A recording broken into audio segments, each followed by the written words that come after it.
Dear students, I warmly welcome all of you to this very important course of Introduction. In today's module, dear students, in today's module, we will learn about hexadecimal notation. Dear students, today we will learn how to represent numeric values in computer. In the last module, we have learned that how to store textual information on computer. So there were some issues if we take the same approach of textual information storage to store numeric values in the computer. Let's have an example. If we want to store 12, so we have learned that 1 would be treated as one symbol and 2 would be treated as an other symbol.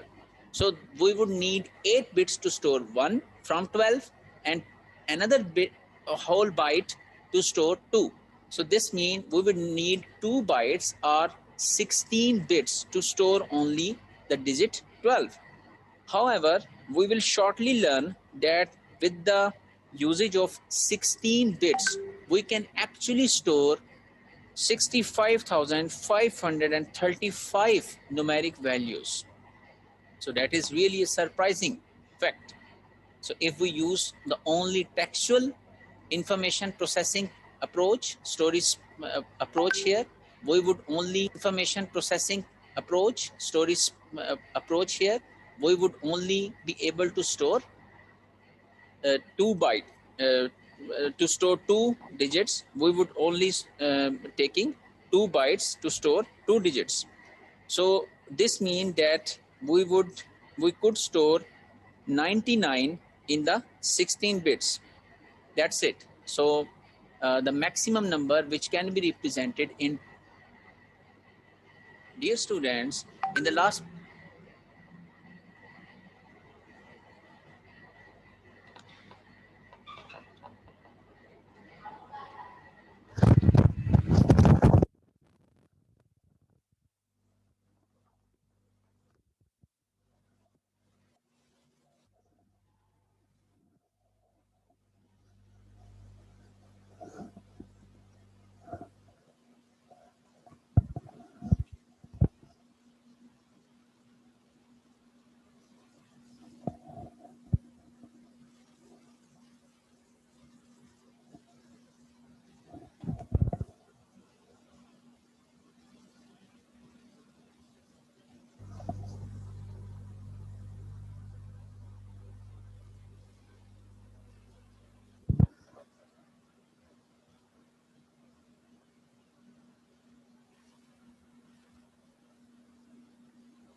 अस्सलाम वालेकुम। आज हम सबसे पहले code block download करेंगे।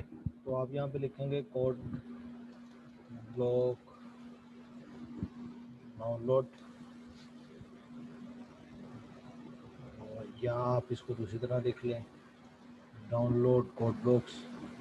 ये आपके पास binary release आ जाती है, इसके ऊपर आप क्लिक करेंगे और याद रखिए आपने ये वाला सेटअप जो होता है ये वाला इंस्टॉल करना है। इसमें आपका जो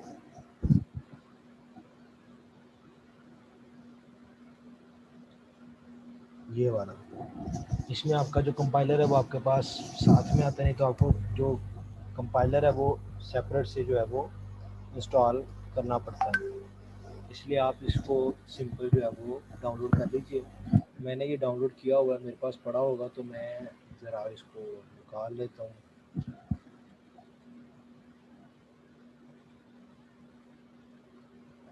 मेरे से डिलीट हो गया हुआ, यहाँ से हम डाउनलोड कर लेते हैं।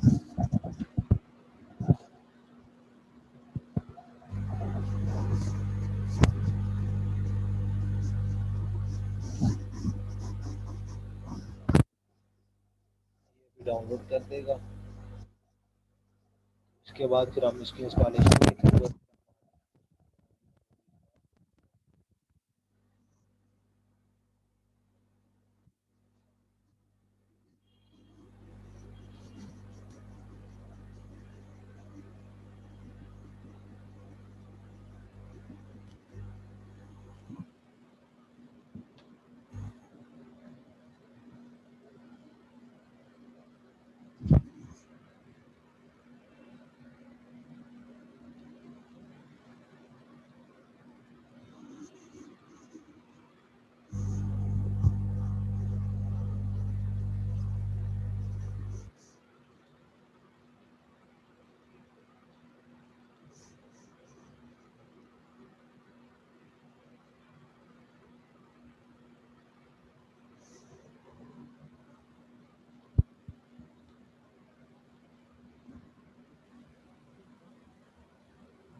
ये 145 MB का हमारा पैकेज है, इसको हम डाउनलोड कर लेते हैं। तो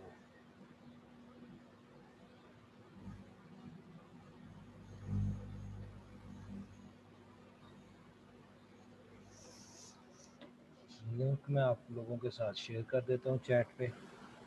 आप में से किसी ने भी अगर डाउनलोड करना हो तो आप इस पर क्लिक कीजिएगा तो इंशाल्लाह डाउनलोड हो जाएगा।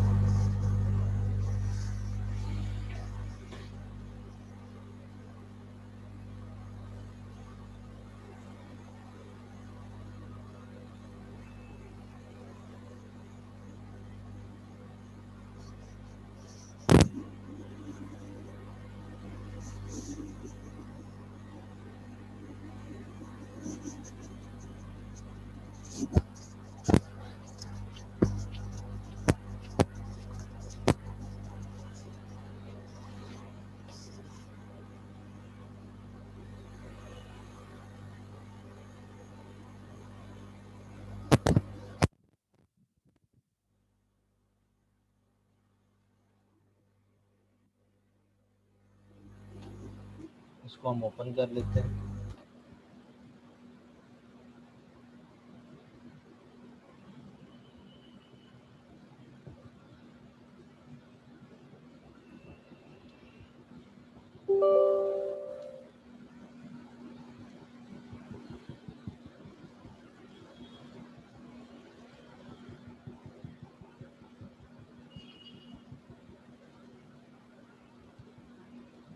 इसको आप नेक्स्ट करें, इसको इंस्टॉल करते जाएं। ये आपका डिफ़ॉल्ट जो भी प्लगइन वगैरह इसने इंस्टॉल करने हैं ये वो आपके इंस्टॉल कर देगा।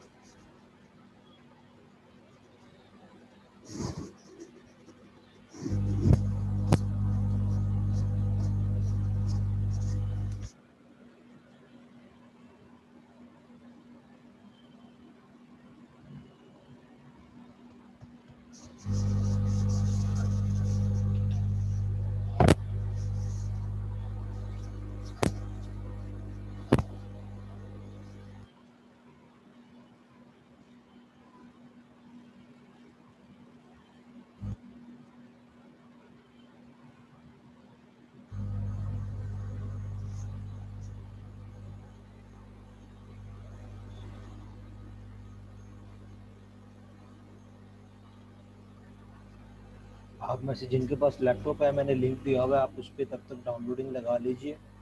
ये इंस्टॉलेशन तब तक कंप्लीट होती है तो फिर मैं इसको स्टार्ट करता हूँ।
ये मैंने इसको स्टार्ट कर दिया।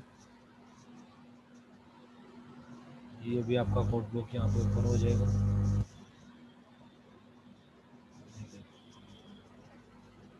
ये देखिए इसने अब डिफ़ॉल्ट में कंपाइलर जो है वो डिटेक्ट कर लिया है। ठीक है, इसको हम अब नेक्स्ट करेंगे और हम अब इसके ऊपर अपना पहला प्रोग्राम जो है उसको स्टार्ट करेंगे।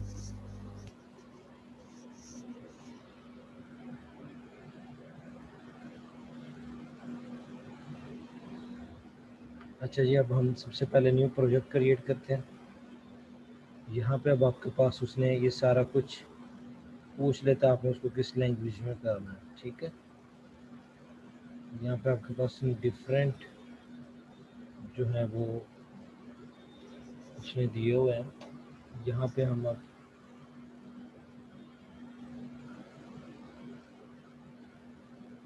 चेक कर लेते हैं हमारे पास सी या C++ गिवन है या नहीं है।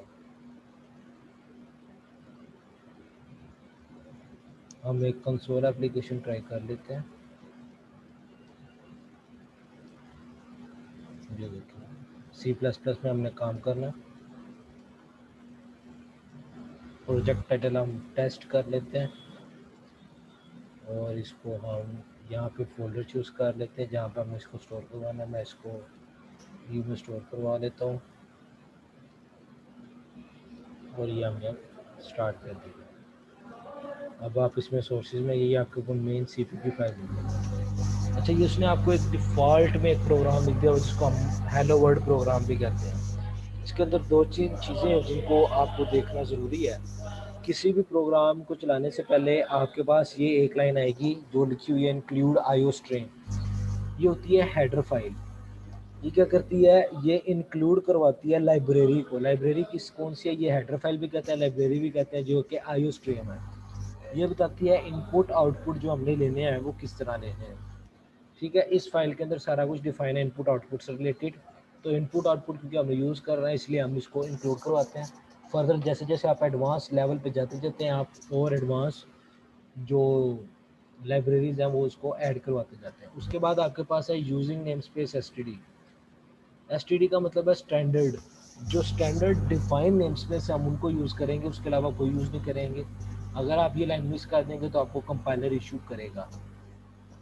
उसके बाद ये आपका मेन फंक्शन है, इसको हम फंक्शन कहते हैं। और ये फंक्शन क्या कर रहा है, ये सी आउट कर रहा है हमारे पास hello world.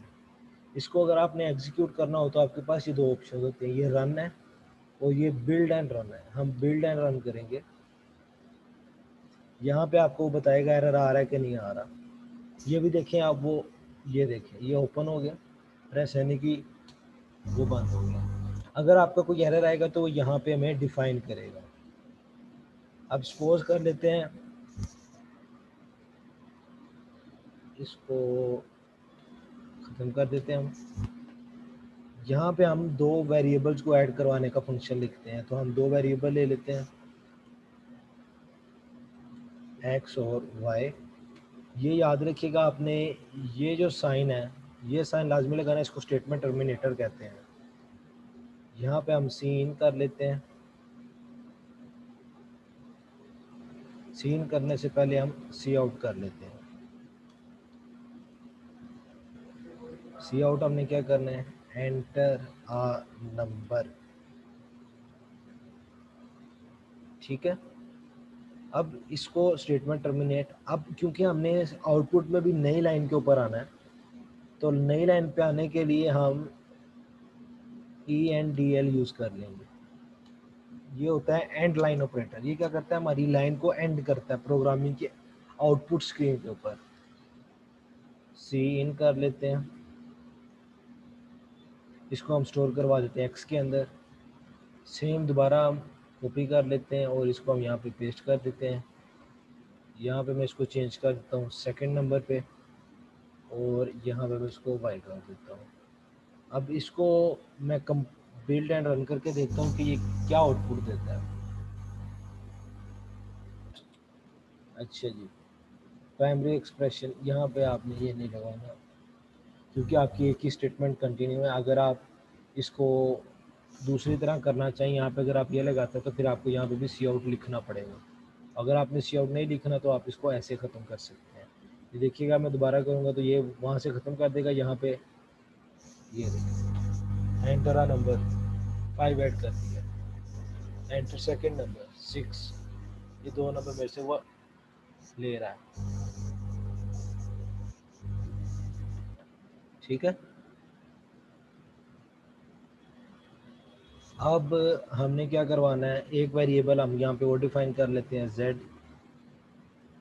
z is equal to x plus y कर लेते हैं। स्टेटमेंट टर्मिनेटर सी आउट करवा देते हैं,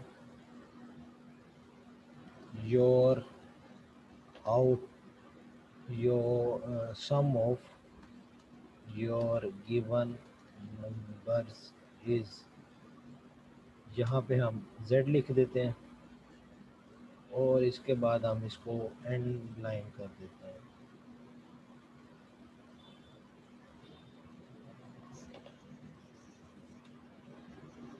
अब ये मैंने डायरेक्ट रन किया है, तो इसने क्या किया, इसने जो आपने नई लाइनें लिखी हैं वो एग्जीक्यूट नहीं की, तो इसलिए हमें बिल्ड एंड रन करना पड़ेगा।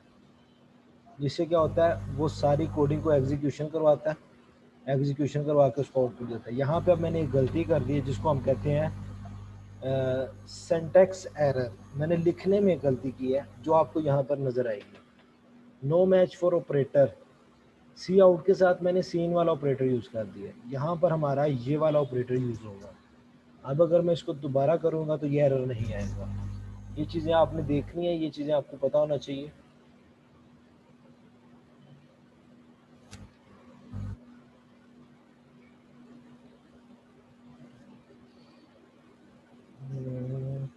क्या एरर है, एंड लाइन के आगे स्टेटमेंट टर्मिनेटर नहीं है, ये देखें स्टेटमेंट टर्मिनेटर नहीं गिवन, इस वजह से भी वो एरर दे रहा है। Enter number 8, enter second number 9, इसको यहाँ पे सम देना चाहिए।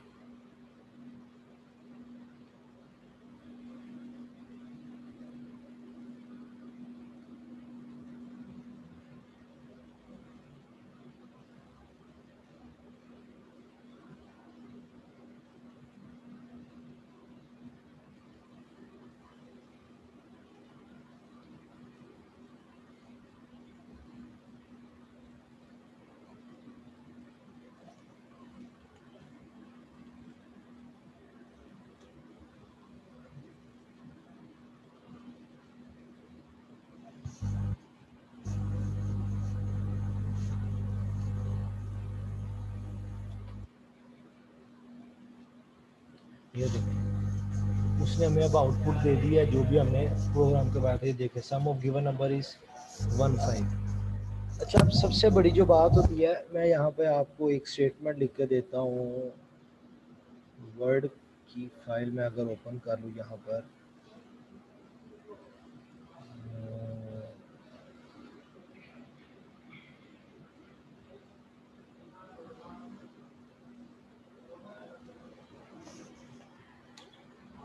सपोज करें मेरे पास एक प्रोग्राम स्टेटमेंट है, राइट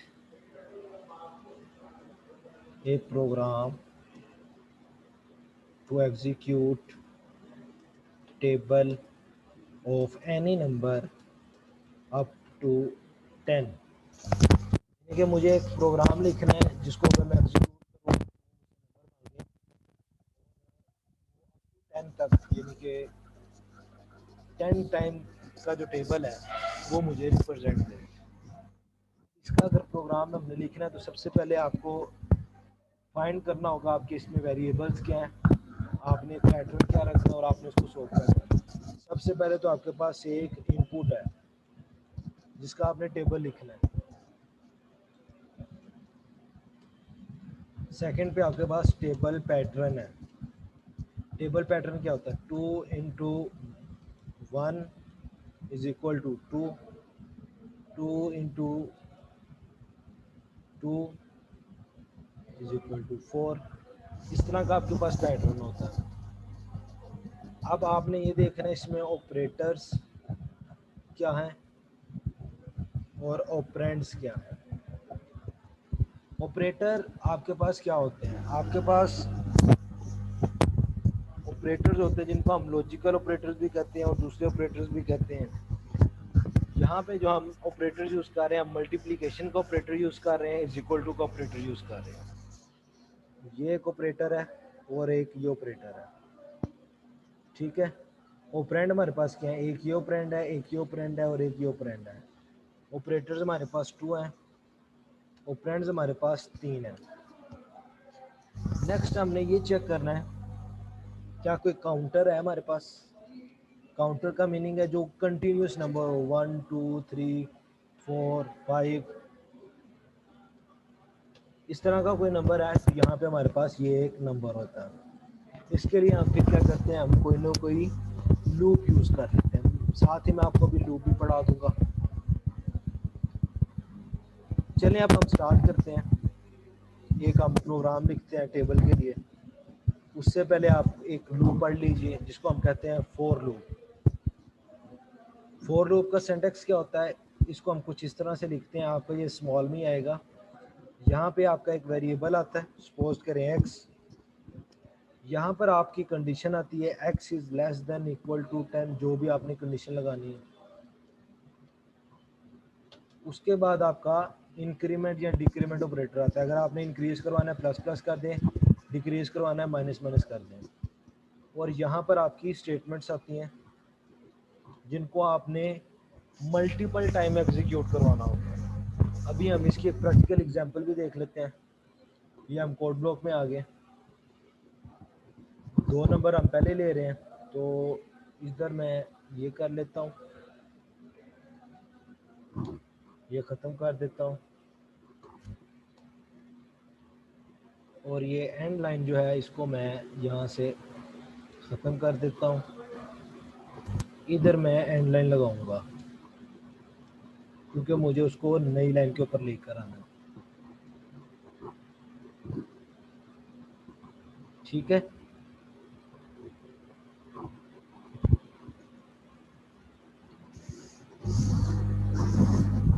यहाँ पर मैं फॉर लूप लगाऊंगा। फॉर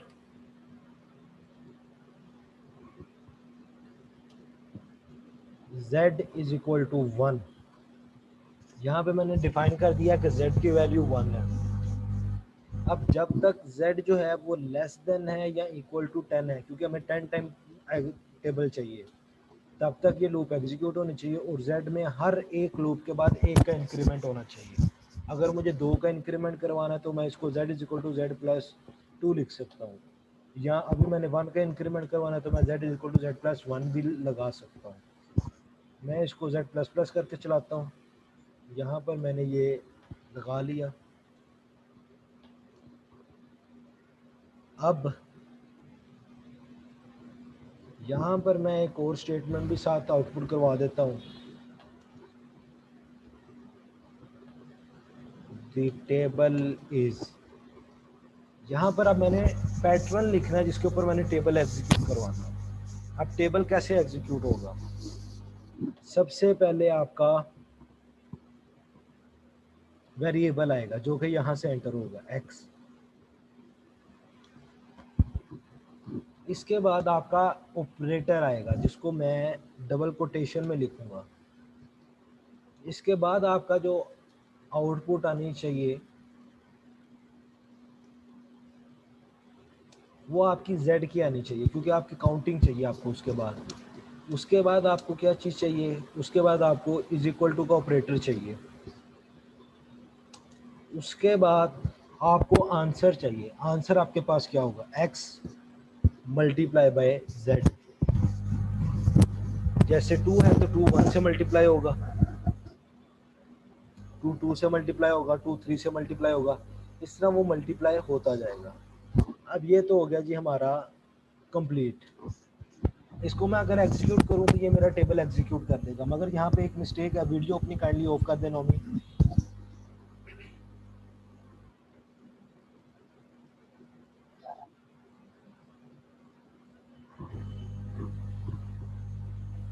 लेकिन टेबल कैसे प्रिंट होगा, टेबल ऐसे प्रिंट होगा,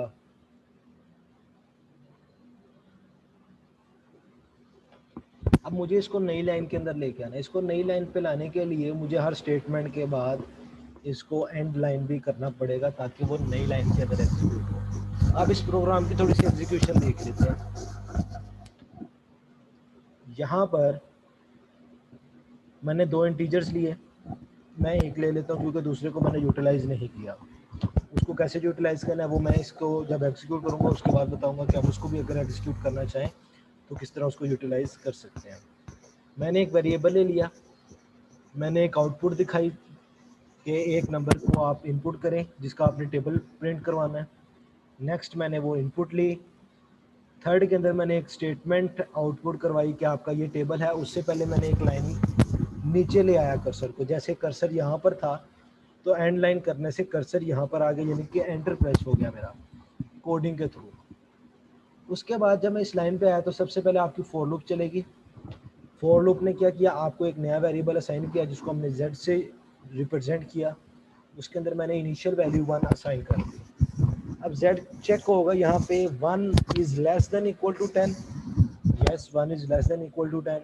तो वो क्या करेगा, यहाँ पर जो भी आपने सपोज करें यहाँ पे आपने 2 प्रिंट इनपुट दी है, तो वो क्या करेगा यहाँ पर 2, फिर ये, फिर z क्या हमारे पास 1, फिर इज इक्वल टू का साइन होगा, फिर 2 और 1 को मल्टीप्लाई कर देगा। यहाँ पर आया स्टेटमेंट ये ख़त्म हुई, वो दोबारा वापस जाएगा और वो यहाँ पर क्योंकि हमने इंक्रीमेंट दिया होगा है तो वो क्या करेगा, इंक्रीमेंट कर देगा, 1 को 2 कर देगा। फिर 2 यहाँ पर चेक होगा, 2 is less than equal to 10। Yes, 2 is less than, वो फिर दोबारा इसको एग्जीक्यूट करवाएगा। फिर दोबारा इंक्रीमेंट होगा, फिर चेक होगा, जब तक ये 10 ही हो जाता है ये चेक होता रहेगा।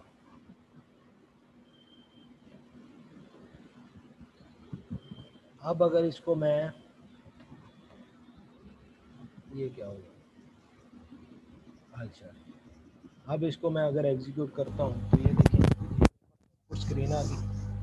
यहाँ पे मैं 2 एंटर कर देता हूँ, ये देखिए मेरे पास 2 का टेबल आ गया। अब इसमें 2 इंटू 1 नहीं है, यहाँ पर है। ये इस वजह से है क्योंकि एंड लाइन जो है वो यहाँ पर एग्जीक्यूट हो रही है, यहाँ पर एग्जीक्यूट नहीं हो रही। उसको वहाँ पर एग्जीक्यूट करवाने के लिए सिंपली यहाँ पर मैं एंड लाइन कर दूंगा और इसको मैं दोबारा एग्जीक्यूट करवा दूंगा।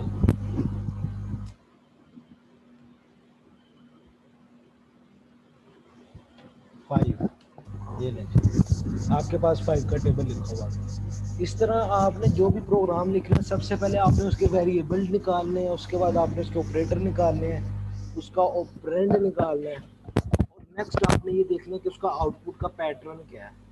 उसके बाद आपने उसका जो है वो प्रोग्राम लिखना शुरू करना है। अब ये थोड़ा सा मैंने आपको आइडिया दे दिया कोड को कैसे यूज़ करना है, 2 प्रोग्राम भी आपको लिख के दिखा दिए। अब नेक्स्ट हम जो लेक्चर लेंगे कल, उसके अंदर मैं आपको सारे लूप्स जो हमने, एक लूप मैंने आज करवा दिया फॉर लूप, इसके अलावा हमारे पास डू लूप होता है, डू वाइल होता है, और उसके बाद हमारे पास नेस्टेड लूप होता है, लूप इनसाइड लूप जिसको हम कहते हैं। उसके अलावा हमारे पास कुछ कंडीशंस होती है, इफ़ कंडीशन हो जाती है, इफ़ एल्स हो जाती है, इफ़ एल्स इफ़ हो जाती है। इन सबको हम देखेंगे। तो ये इंशाल्लाह एक लेक्चर में मैं आपको सारी लूप्स कवर करवाऊंगा, दूसरे में मैं आपको जो कंडीशन है वो सारी कवर करवाऊंगा। तो आपका ये इंशाल्लाह जो है वो मिड से भी आगे हम काफ़ी हद तक कवर कर लेंगे। आपने इसकी बाकी फिर प्रैक्टिस करनी है, मैं आपको प्रैक्टिस जो है वो क्वेश्चन देता रहूँगा, आपने उनको सॉल्व करना है। कुछ प्रैक्टिस क्वेश्चन जो हैं वो मैं खुद सोल्व करके उनके प्रोग्राम लिख कर आपको जो है वो बताऊंगा कि इसके प्रोग्राम कैसे लिखने हैं, और उनकी मैं वीडियोस जो है वो अपलोड करूँगा। इसमें एक एल्गोरिथम होता है, एक फ्लो चार्ट होता है। अब इस प्रोग्राम को जो मैंने एक्सप्लेन किया है, इससे पहले आपका एल्गोरिथम बनता है, जिससे मैंने वर्ड में आपको कुछ करके दिखाया था। इस तरह के जो स्टेप्स होते हैं उनको लिखते हैं, उनको हम एल्गोरिथम कहते हैं। उसकी जब हम डायग्राम बनाते हैं तो उसको हम फ्लो चार्ट कहते हैं। जो नेक्स्ट मंडे को हमारा लेक्चर होगा उसके अंदर मैं आपको एल्गोरिथम और फ्लो चार्ट बनाना भी सिखाऊंगा और लिखना सिखाऊंगा, फिर हम उसकी भी कुछ एग्जांपल करेंगे। आज के लेक्चर में किसी का कोई क्वेश्चन है तो वो पूछ सकता है। आज का लेक्चर इतना ही था, किसी का कोई क्वेश्चन है तो वो पूछ ले। कोड ब्लॉक को जहाँ से डाउनलोड करना है वो लिंक मैंने आपको चैट के अंदर दे दिया होगा।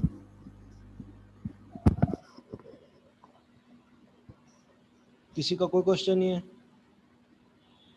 चलो फिर मैं यहाँ पे इसको एंड कर रहा हूँ। किसी का अगर फर्दर कोई क्वेश्चन होगा तो वो मुझे मैसेज कर दे, तो फिर उसको फिर आप फर्दर देख लेंगे।